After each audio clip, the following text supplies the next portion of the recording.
नमस्कार, मैं हूं मोहम्मद आसिफ और आप देख रहे हैं इस पे नई न्यूज़। इस वक्त की सबसे बड़ी खबर से शुरुआत कर रहे हैं। क्या कन्हैया कुमार गिरफ्तार हो जाएंगे? अब सवाल ये है कि यार ऐसा ऐसा सवाल मैं पूछ क्यों रहा हूं? आप भी सोच रहे होंगे कि कन्हैया कुमार गिरफ्तार होंगे, क्यों गिरफ्तार हो जाएंगे? मैं आपको समझाना चाह रहा हूं दरअसल मामला क्या है, कन्हैया कुमार क्यों गिरफ्तार हो सकते हैं, ये मैं आज आपको बताऊंगा तो आप भी हैरान हो जाएंगे और आप भी ये सोचने पे मजबूर हो जाएंगे। भाई इस सवाल की ज़रूरत तो इस वक्त नहीं है। कन्हैया कुमार किस मामले में जेल हो जाएगा, उनको किस मामले में गिरफ्तारी होगी, ये एक बड़ा सवाल है। तो चलिए पूरे मामले को सिलसिलेवार तरीके से समझते हैं, फिर आप भी समझेंगे कि कन्हैया कुमार की वाकई में गिरफ्तारी हो सकती है। इस वक्त आप और हम बाखूबी तरीके से जानते हैं कि अग्निपथ स्कीम को लेकर देश में क्या हो रहा है। 16 तारीख से पिछले 16 तारीख से जो है पूरा देश चल रहा है। यूपी, बिहार, राजस्थान, दिल्ली, मध्य प्रदेश, तमाम जगह जो है प्रोटेस्ट हो रहे हैं। सबसे ज़्यादा बिहार में आगजनी हुई है, हिंसा हुए हैं और पथराव हुए हैं।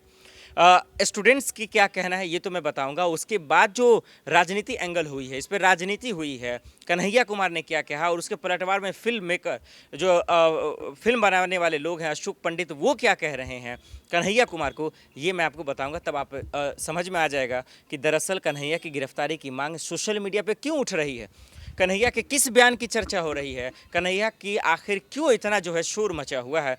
ये जब आप जानेंगे तो आप भी हैरान हो जाएंगे।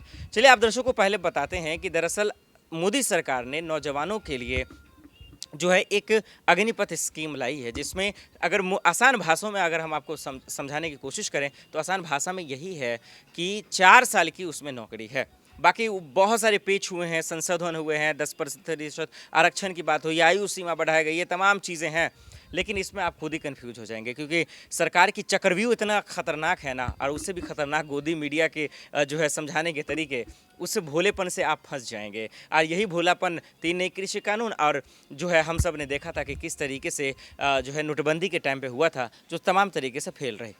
दरअसल मामला ये है कि ज़्यादातर यूपी बिहार में ये इस चीज़ इसलिए विरोध हो रहा है क्योंकि वहीं से जो है गरीब परिवार के लोग आते हैं, मिडिल क्लास के लोग हैं, जो मेहनत करते हैं, प्रोटेस्ट करते हैं, तैयारियां करते हैं और जो है अपना फ़ौज के लिए जो अपने आप को प्रिपेयर करते हैं और देश की कुर्बानी के लिए जो है देश की रक्षा के लिए लगा देते हैं अपने आप को।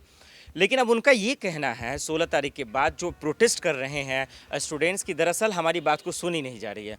हमें जितना दुख तकलीफ़ जो है वो अग्निपथ स्कीम को लेकर नहीं है, उससे ज़्यादा तकलीफ हमें उस बात से है जो मोदी सरकार ने झूठ बोला है, जो राजनाथ सिंह ने धोखा दिया है हमें। और वो क्या है, वो ये कि आज ये अग्निपथ स्कीम तो आ जाया है, इससे पहले जो हमारी भर्तियां हैं वो क्यों नहीं की जा रही हैं। जो हमारे एग्ज़ाम्स हो गए हैं, फिजिकल निकाल लिया है स्टूडेंट्सों ने, लेकिन उसके बावजूद जो लिखित परीक्षा क्यों नहीं हो रही है। इतना ही नहीं, जिसके ज्वाइनिंग हो गए हैं, लेटर आ गए हैं, उसकी भर्ती नहीं हो रही है। यही वजह है कि आज स्टूडेंट्स सड़कों पे आ गए हैं, नौजवान सड़कों पे आ गए हैं और इसीलिए जो है अब इस पर राजनीति होना शुरू हो गया है, क्योंकि मोदी सरकार की तरफ से साफ शब्दों में कहा जा रहा है कि इसके पीछे दरअसल जो है विपक्ष का खेल है, साजिश है, जिसकी वजह से आगजनी हो रही है, पथराव हो रहे हैं और ट्रेनों में आग लगाई जा रही है। लेकिन मेरा मानना है कि ये जो छात्र हैं, ये जो स्टूडेंट्स हैं, इनका गुस्सा जायज़ है, लेकिन जिम्मेदारी सरकार की है कि इसको मनाया जाए, इससे डायरेक्ट बात किया जाए। सिर्फ ट्विटर वर्क खेलेंगे तो फिर मसले का हल निकलना मुश्किल हो जाएगा।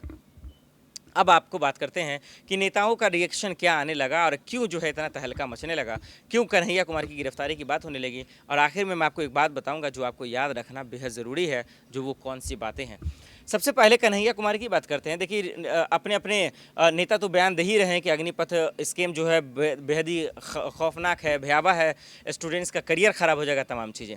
लेकिन इस वक्त कन्हैया कुमार ने सिर्फ यही कहा था, उन्होंने बजबते अपने ट्विटर हैंडल से कहा था कि जो अग्निपथ स्कीम है ये एक लॉलीपॉप से भी खतरनाक है। जैसा कि नोटबंदी में हुआ था, 3 नए कृषि कानून में हुआ था, छात्र बर्बाद हो जाएंगे, छात्रों का भविष्य ख़त्म हो जाएगा। उसके बाद जो है अशोक पंडित जो फिल्म मेकर हैं, वो भाई साहब कहाँ चुप होने वाले थे, वो फट सीना आते हैं, अधर सीना जो है फिर वो भी हमला करते हैं और कन्हैया कुमार को बताते हैं कि ये गिरगिट की तरह रंग बदलने वाले लोग हैं। कन्हैया कुमार को अपनी बात याद रखनी चाहिए। फिर उसके बाद इन दोनों के बीच में सोशल मीडिया पे जंग छिड़ जाता है, लड़ाई होने लगती है और सोशल मीडिया पे यूजर्स भी अपना मजाक उड़ाने लगते हैं। कन्हैया कुमार का एक मसला है, हमारा बाखूबी तरीके से जानते हैं, जो देश विरोधी नारे लगाने का सामने मामला आया था और चार्जशीट आज तक कहाँ है किसी को कोई था पता नहीं है। इसके पीछे कौन है, कौन सी पार्टी है, नहीं है, ये हम नहीं जानते हैं। और अब तो वो एक कांग्रेस पार्टी का हिस्सा हो गए, कांग्रेस में शामिल भी हो गए।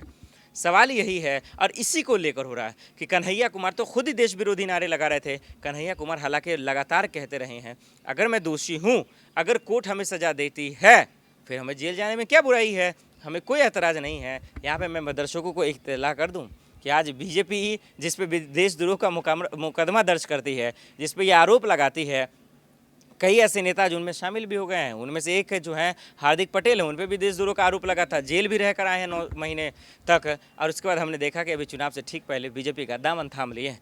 तो जो बीजेपी से बाहर है वो देशद्रोही है, बीजेपी में आने के बाद तमाम काले चिट्ठे जो है साफ हो जाते हैं, वो दूध के दोहे हो जाते हैं। तो यही वजह है कि कन्हैया कुमार की गिरफ्तारी की मांग उठने लगी कि आप भी देश विरोधी नारे लगाए हैं तो आपको भी जेल जाना पड़ सकता है।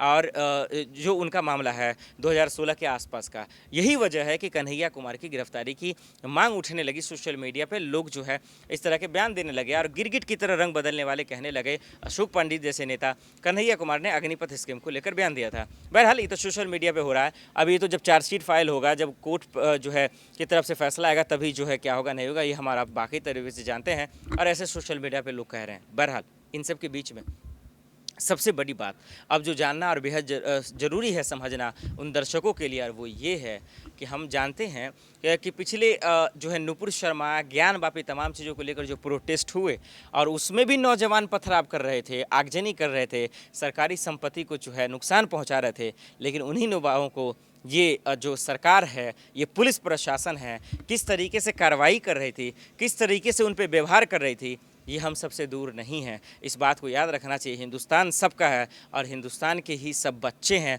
इस बात को सरकार को माननी ही पड़ेगी। और वो इसलिए मैं कह रहा हूँ क्योंकि वाराणसी के कमिश्नर ने बहुत अच्छी बातें कही हैं। जब यही बच्चे आगजनी कर रहे हैं, यही नौजवान जो है सड़कों पर उतर गए हैं, तो वो कह रहे हैं ये हमारे बच्चे, हमें समझाना उनकी हमारी जिम्मेदारी है। लेकिन जब कानपुर में हिंसा होती है और एक समुदाय के लोगों की जब तस्वीरें आती है तो क्या कहते हैं, ये दंगाई है, ये गुंडे हैं। अपने ही देश में लोगों को कैसे बांटा जा रहा है ये आप बेहतर जान रहे हैं। इसीलिए मैंने कहा था कि आखिर में एक मैसेज है। मैं यही कहना चाहूँगा, अभी आज़म खान जो 27 महीने के बाद निकलने के बाद उन्होंने बयान दिया था, बहुत अच्छी बयान दी उन्होंने। याद रहे कि आग से आग बुझता है, नफ़रत से नफ़रत नहीं ख़त्म होता है, उसके लिए प्यार मोहब्बत बहुत ज़रूरी है। एक समुदाय के खिलाफ इतना घिरना अच्छी बात नहीं है। दम है तो बोलिए आज इन नौजवानों को कि इनके घर पे बुलडोजर चलवाइए जो पथराव कर रहे हैं, दूध का दूध पानी का पानी हो जाएगा। बहरहाल उम्मीद यही है इस वीडियो से कि अग्निपथ स्कीम को लेकर जो छात्र आज प्रोटेस्ट कर रहे हैं उनकी मांग को पूरा कर ले सरकार, उनकी मांगें मान लें। और वाकई में अगर ये सही है तो सरकार क्या उनको समझाने में कामयाब रहेगी, ये एक बड़ा सवाल रहेगा। और कन्हैया कुमार के बयान पर जो आज बवाल एक नई शुरू हो गई है, देखते हैं कि आखिर उस पर कन्हैया का क्या रिएक्शन आता है। चलिए आज के लिए इतना ही। बाय खबरों के लिए देखते हैं स्पेन आई न्यूज़। नमस्कार।